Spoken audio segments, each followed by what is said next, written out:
Please welcome former South Bend, Indiana Mayor Pete Buttigieg.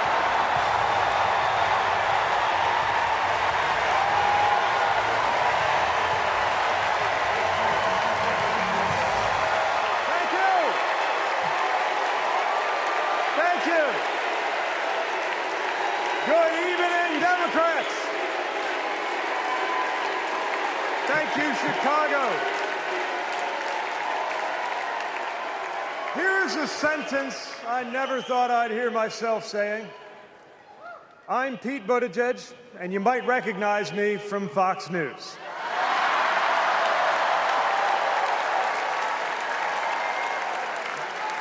I believe in going anywhere,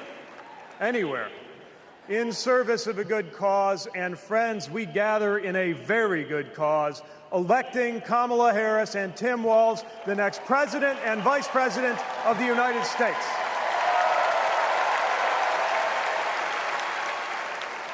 The choice could not be clearer.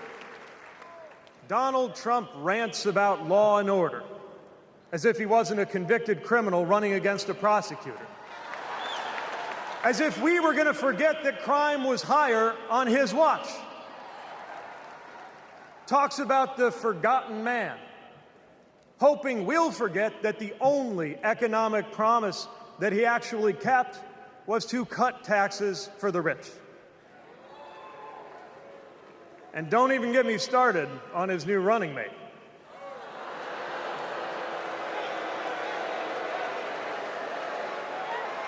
At least Mike Pence was polite. JD Vance is one of those guys who thinks if you don't live the life that he has in mind for you, then you don't count. Someone who said that if you don't have kids, you have, quote, no physical commitment to the future of this country. You know, Senator, when I deployed to Afghanistan, I didn't have kids then. Many of the men and women who went outside the wire with me didn't have kids either. But let me tell you, our commitment to the future of this country was pretty damn physical.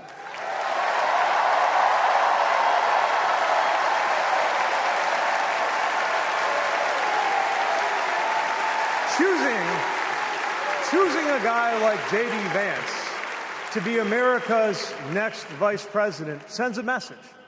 And the message is that they are doubling down on negativity and grievance.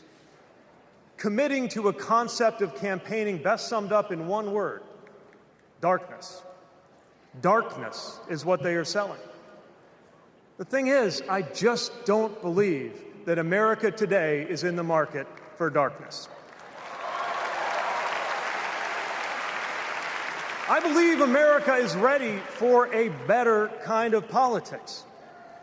Yes, politics at its worst can be ugly, crushing, demeaning, but it doesn't have to be.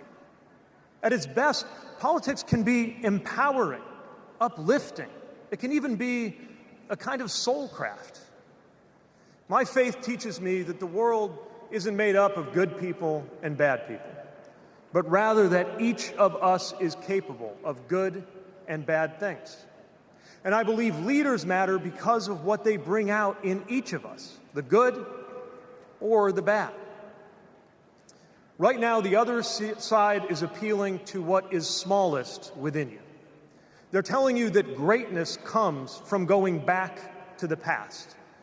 They're telling you that anyone different from you is a threat. They're telling you that your neighbor or nephew or daughter who disagrees with you politically isn't just wrong, but is now the enemy. I believe in a better politics, one that finds us at our most decent and open and brave. The kind of politics that Kamala Harris and Tim Walz are offering. And as you have felt these many days, that kind of politics also just feels better to be part of. There is joy in it, as well as power. And if all of that sounds naive, let me insist that I have come to this view not by way of idealism, but by way of experience. Not just the experience of my unlikely career, Someone like me, serving in Indiana, serving in Washington, serving in uniform. I'm thinking of something much more basic. I'm thinking of dinner time at our house in Michigan. When the dog is barking and the air fryer is beeping and the mac and cheese is boiling over, and it feels like all the political negotiating experience in the world is not enough for me to get our 3-year-old son and our 3-year-old daughter to just wash their hands and sit at the table.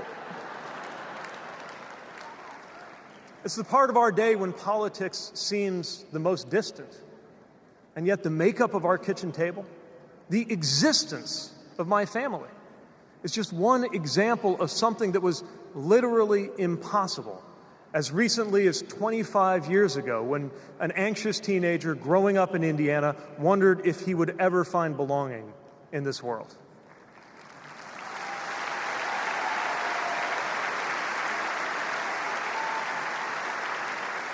This kind of life went from impossible to possible, from possible to real, from real to almost ordinary in less than half a lifetime. But that didn't just happen. It was brought about through idealism and courage, through organizing and persuasion and storytelling, and yes, through politics, the right kind of politics, the kind of politics that can make an impossible dream into an everyday reality.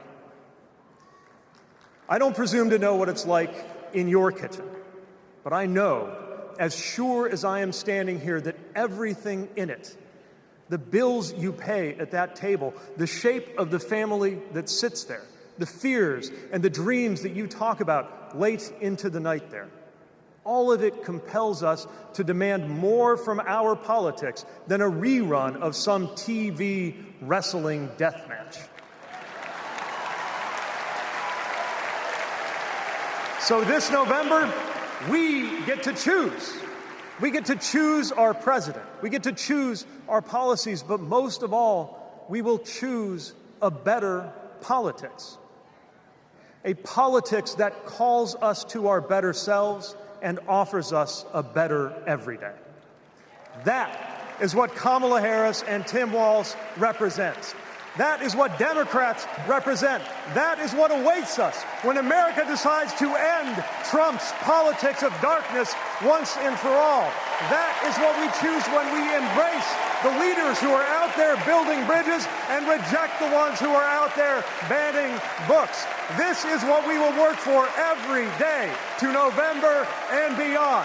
So let's go win this. Thank you, Democrats. Thank you.